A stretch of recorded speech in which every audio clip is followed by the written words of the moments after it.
From Movies for Days HQ Studios, it's Film Rat News. Good evening. I'm Newman the Film Rat. Tonight's top story, A Halloween Feast, 2024, directed by Guile Branco, written by Guile Branco and Arthur McLean, and starring Lynn, Lowry, and Julia Coulter. Available on Tubi, running 1 hour and 42 minutes. A horror comedy of sorts. This film is twice as long as it needs to be. It is a confused flick that feels like two different movies being forced together. Terrible writing, lazy design, awful pacing, and I mean awful pacing. Repetitive, unfunny bits like Grandma being gross. Plot beats and narrative conventions that don't just reflect writing sensibilities of a previous decade, but of a previous generation. Several times during this film, I was forced to write down, "Dear God, what year was this written?" Lots of unnecessary signposting throughout about time jumps that don't last long enough to matter, as well as insufferable dumbed-down Nietzsche dude bro philosophizing complete with gratuitous origami. The movie wants to be Serial Mom, mixed with a wacky weekend whirlwind romance featuring eccentric side characters crammed into every crevice while still trying to fit in a toast to blood feast by the finale, but it all proves to be too much loud nonsense that just doesn't fit together well. The second half of the film begins to employ some fun, quirky moments, like a nicely executed kill involving a corkscrew and chasing a wheelchair-bound lawyer through a parking garage done up like Michael Caine from Dressed to Kill. Nobody knows your whiskey.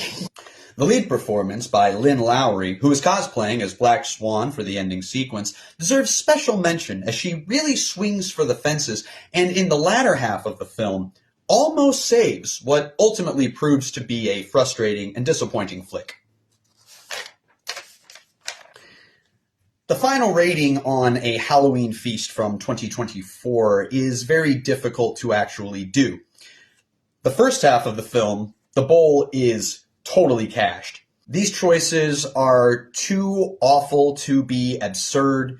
They are too poorly paced and poorly played to be seen as intentionally bad.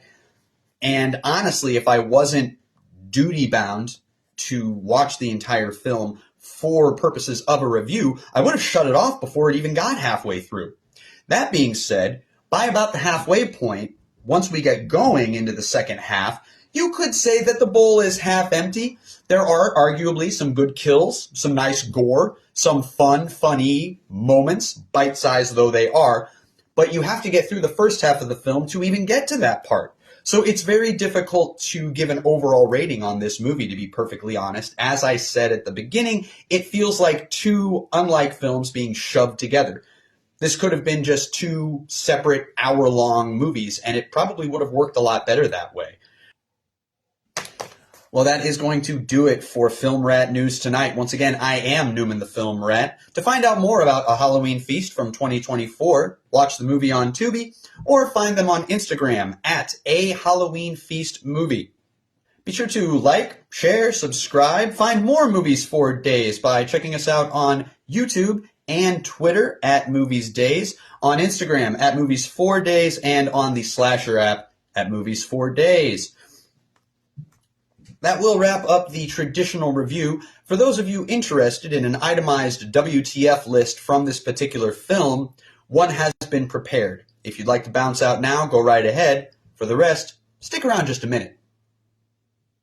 1 minute later. Okay, thanks a lot for coming. This movie is a lot. I mean, it's completely all over the place. First of all, you got an 8-month time jump that takes about 2 seconds, and then a CG joint that drops out of a dude's mouth. What? CG joint? Who ever heard of such a thing? We have such great lines like, "No, it's my fault. I was jaywalking and not paying attention." An overly young British fiancé for a doctor who is both a massive cocaine addict and cheating on his young British fiancée with Grandma, the lead character, who is also doing BDSM stuff. This is ignorant dude trying to do subversive stuff. Overlord. Pick a lane. I'm severely low on whiskey. We have terrible CGI fire on a barbecue moment with a flame up for absolutely no reason at all because there's no comedic value in that moment. Grandma eating gross things. Seriously, we come back to this over and over again. She's eating entrails. She's eating stuff that fell off of people. It's never funny. It's the final button of the film as well. So we've got paying for drugs with a check, and then the drug dealer saying that the check better not bounce. And then he takes the check, and then later it does bounce. And so he comes back to like beat the dude's ass. What year was this written?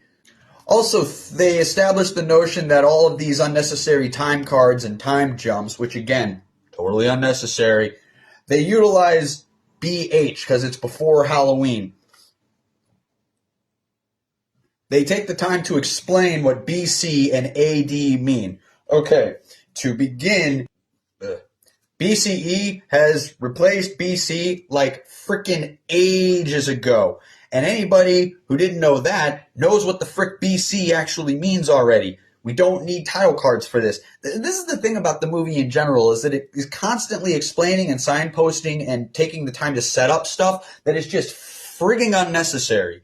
And it's not funny, and it takes forever to get somewhere. And then when it gets there, it's exactly the conventional boring thing you thought it was going to be.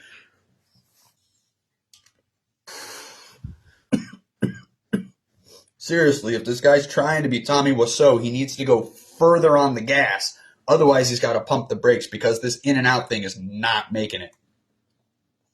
And then in addition to the doctor doing BDSM stuff with our lead mom character, he's also videotaping it.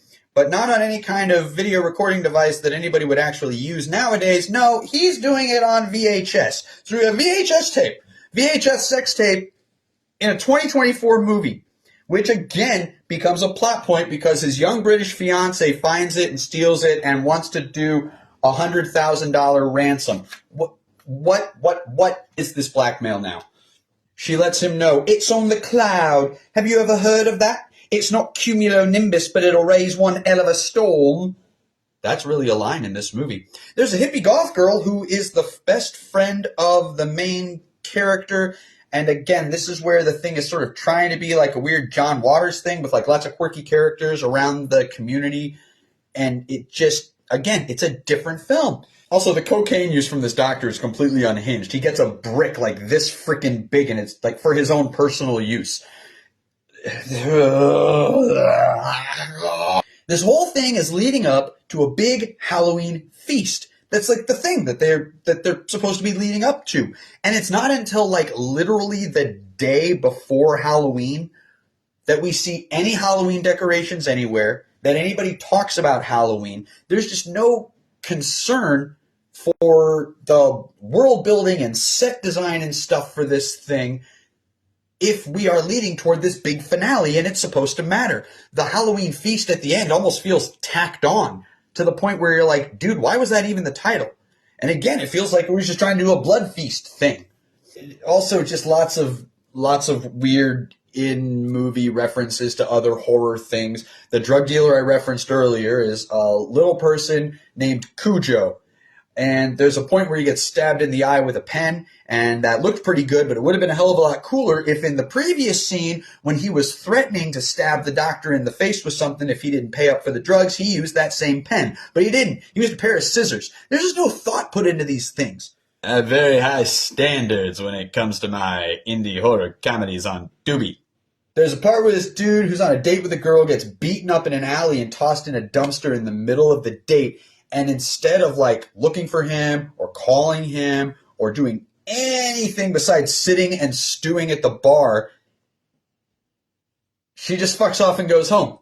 She like walks the fuck home like, what a jerk. He just left in the middle of our date. Like, there's things in this film, and I understand that in horror, oftentimes things don't make sense and people make dumb decisions, especially if it's supposed to be funny. But there is a wrong, lazy-ass way to do that, and oh my God, that's what happened here. And here's where we get to it. Here's the big thing. and this is like, I can't believe I give a crap at this point, but spoilers, I guess, because this is played as a big surprise. The dude who's been going after the main gal this whole time is her secret half-brother. What is it with folks and incest? We don't need it. We've got all this other shit happening in this movie. This character, who BT Dubs is played by the writer-director, doesn't even need to fucking be in this movie. I'll say it right there. He's a pointless character. He's the guy spouting all the Nietzsche. He's the guy folding the origami. He's the guy being completely inhuman and talking like Tommy Wiseau. And that's not a comment on the dude being originally from another country. It's coming from the fact the guy can't fucking act.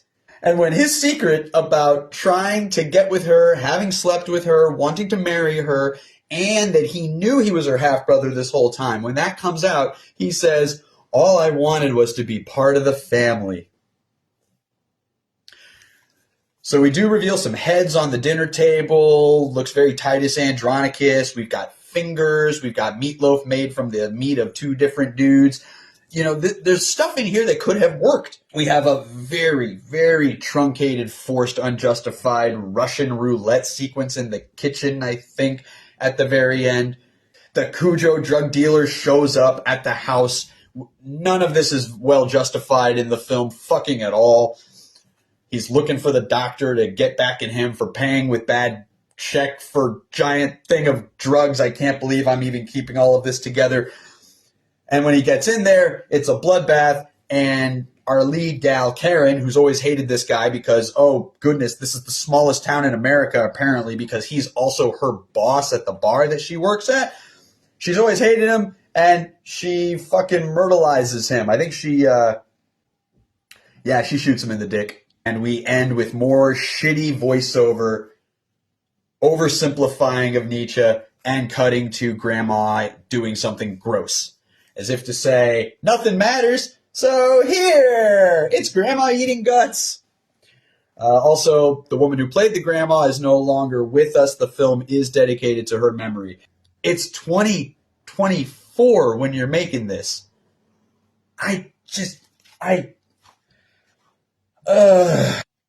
Always remember to buy your drugs from a trusted source. Don't talk to the police. And if you want to be with your half-sister, maybe don't sleep with her before talking to her about it. Or maybe just don't make this movie. Yeah, don't make this movie.